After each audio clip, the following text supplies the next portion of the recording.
In the heart of Europe, explosions ripped through an airport and a metro station in the Belgian capital of Brussels. A manhunt is on for this suspect, one of three seen on surveillance video minutes before one of the attacks.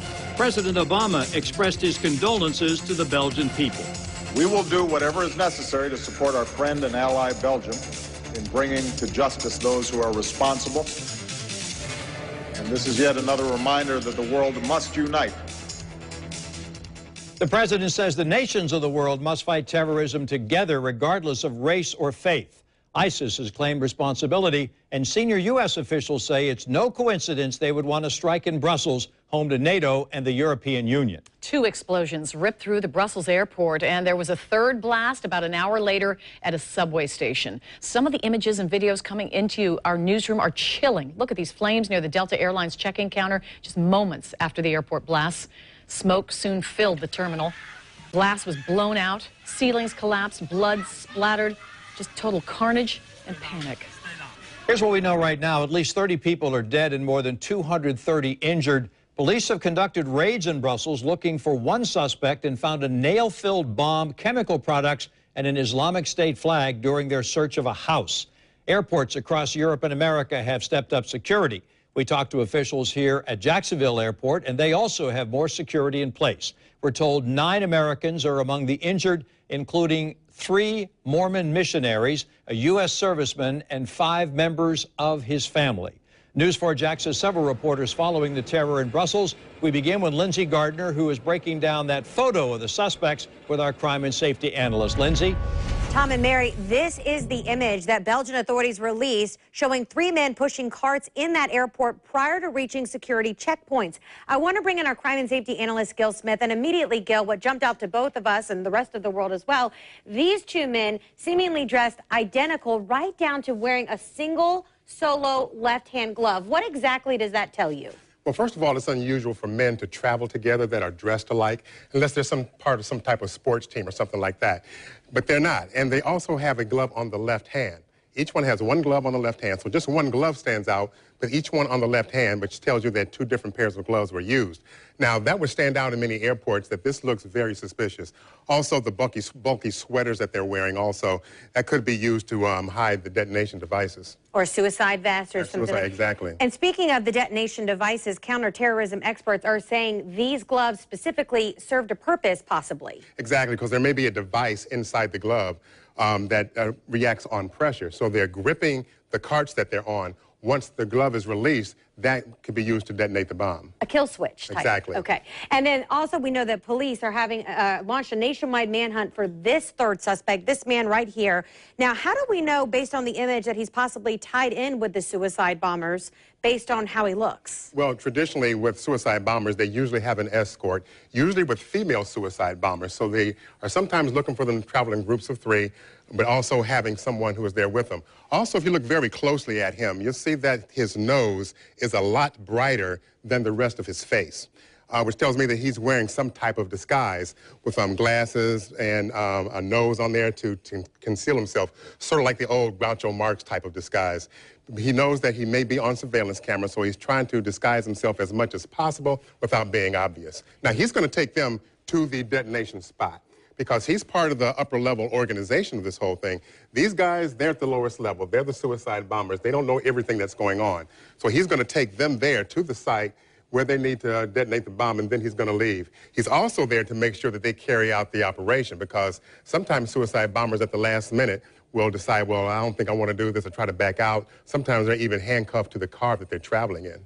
And in America, we have behavioral experts at some airports that are looking for suspicious activity, like 2 men dressed like this with these gloves. Do we know if they have anything like that internationally? I'm not sure. Now, in 2012, my wife and I were in this Belgium airport, and we were surprised at how easily we were able to move about in the airport and other airports like that in Western Europe. So they may not have, I'm sure that security may have tightened up since then, but they wouldn't have the training to the level as security officers in United States airports to really study and look for something that's suspicious. Something like this in a U.S. airport would stand out, and they probably would have been stopped. All right, Gil Smith providing expert analysis. We appreciate that. It's an image that tells a lot. Tom?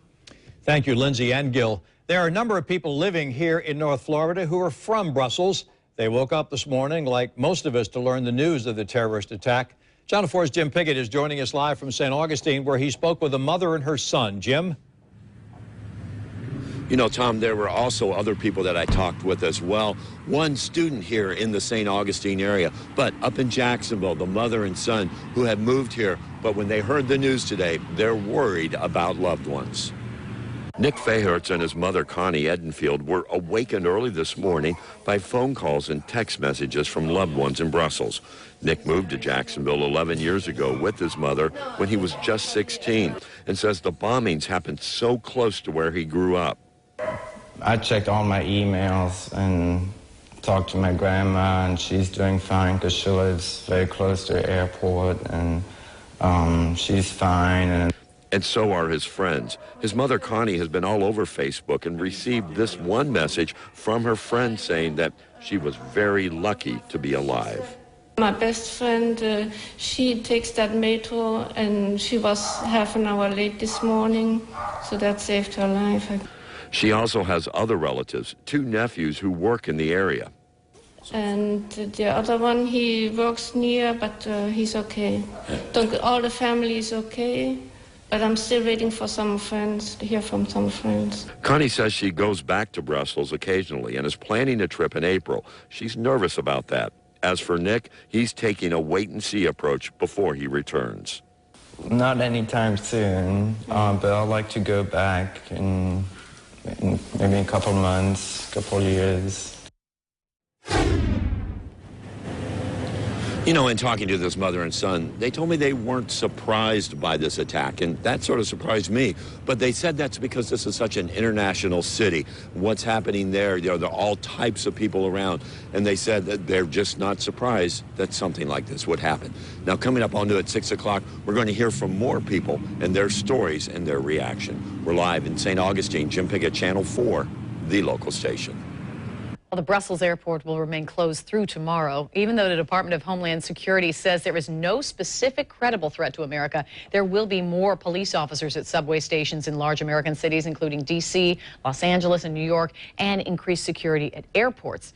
Channel 4's Heather Lee is at our airport with an update on precautions here. Heather. Well, we have definitely seen a heightened presence of security officers around here. I'll go ahead and step out of the way so that you can take a look at the airport. Right now, they have just been patrolling around. I saw 2 of them walking slowly, again, just keeping a lookout, keeping an eye. I saw a security officer on a Segway, and he was also patrolling the area. And just, again, making their presence known, not only to people to let them know that they are safe, but also to let them know that they are watching. They are definitely keeping an eye out on all of the activity that is happening in this airport right now. Now, there's also a campaign that you have probably heard of before. It's called See Something, Say Something. You've probably seen this at every airport or subway station in America, and it's exactly what it says. See something, say something. If you see something suspicious, you are asked to say something. And if it's a suspicious package or somebody that just looks a little odd and you feel like something might not be completely right or strange, you are asked to tell somebody, a security officer here. And of course, if it's an emergency situation, you are asked to call 911. This is a campaign, again, that you've seen everywhere, and they want you to remain vigilant. They want you to constantly be on the lookout. There's another security officer right here just walking around and patrolling. So there has definitely been a heightened security presence here, but other than that, people are checking their bags in, they're going through TSA, and things are pretty normal here as well. So I did speak with a few people as well, and they feel safe here. They don't feel that there is any threat to the U.S. I also spoke with a former Homeland Security officer here in Jacksonville, and coming up at 6, I'm going to talk with him about the attacks and how we're trying to stay safe here in the U.S. That's again coming up at 6. For now, we're live. Heather Lee, Channel 4, the local station. Thank you, Heather. And stay with News 4 Jax as we continue to follow the terror in Brussels. Ahead at 5:30, we'll hear from people who witnessed the attacks. And at 6, we'll see how the 2016 presidential candidates are reacting. On our website and News 4 Jax app, we posted information on how to check on loved ones in Brussels. And you can see how the world is mourning on social media.